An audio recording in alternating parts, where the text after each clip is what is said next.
So, mapakita lang natin yung area natin. So, ayan. Ito siya. At hindi lang tayo Paris Overload. Papakita ko rin sa inyo na mayroon tayong mga boat na halika rito. May billboard tayo.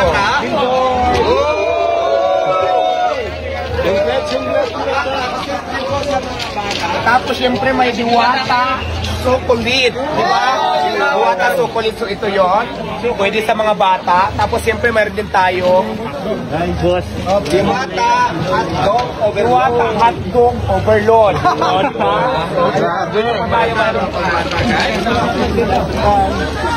Mayroon din tayong diwata, family chicken. Family chicken. Meron tayong diwata, spaghetti, overload. Wow. So ayan, magbubukas yan sa June 2 sa susunod ng opening natin. At syempre pa guys, ngayon, ipapakita naman natin ngayon yung dining area natin. Ay, dining area yung kitchen pala. Kitchen kung saan lulutuin yung mga pagkain natin. Ito yung sinasabi ko, mas in-improve, mas pinaganda, mas pinalinis, at mas pinasarap. So ito na po yung final true. Saring. So meron kaming hinanda na catering muna kasi di ba hindi pa naman tayo magbubukas. Pero may mga menu dito na Paris tulad na sineserve natin sa Pasay. Pero hindi pa masyadong marami kasi papatikim lang natin sa lahat ng tao dito.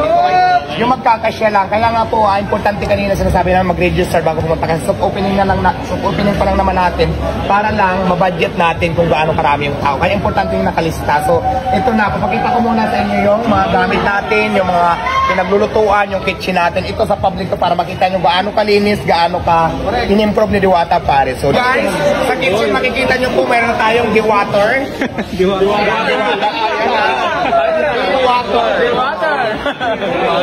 Tapos siyempre guys, napakaganda po ng ating mga kaldero.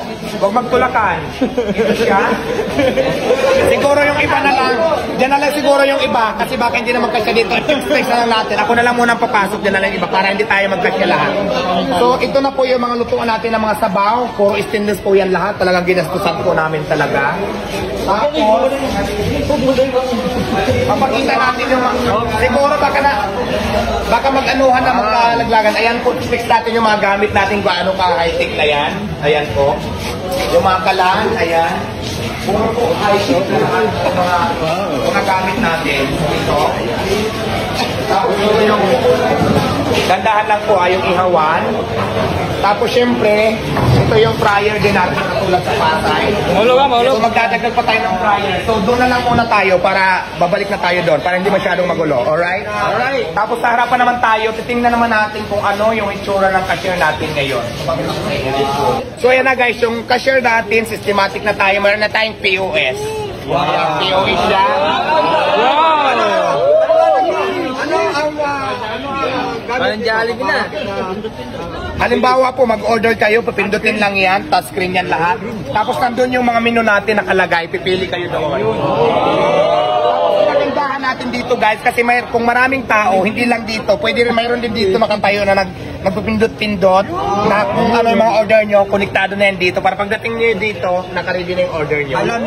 So, ganun na po siya ka-high-tech yung Diwata Paris. Tapos syempre pa, ito yung kitchen pa lang ito pinakita ko. Dito naman tayo sa dine-in area.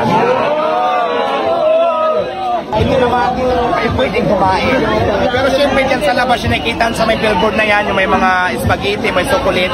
Lalagyan din natin yan dyan ng mga tables pag hindi maulan para kung maraming tao dito, maraming tayo pwede pagyan ng lamesa. So ayan, pinakita ko lang sa inyo yung itsura ng Diwata Paris Overload dito sa Quezon City na talaga namang pinaganda namin, mas in-improve, mas pinalinis, mas naging systematic lahat at naging maayos na po siya. Kaya maraming salamat po sa inyo. Tuloy pang laban at abangan nyo po ang Diwata Paris sa ibang lugar kasi marami po tayong branches na ilalagay sa buong Pilipinas. So, marami po.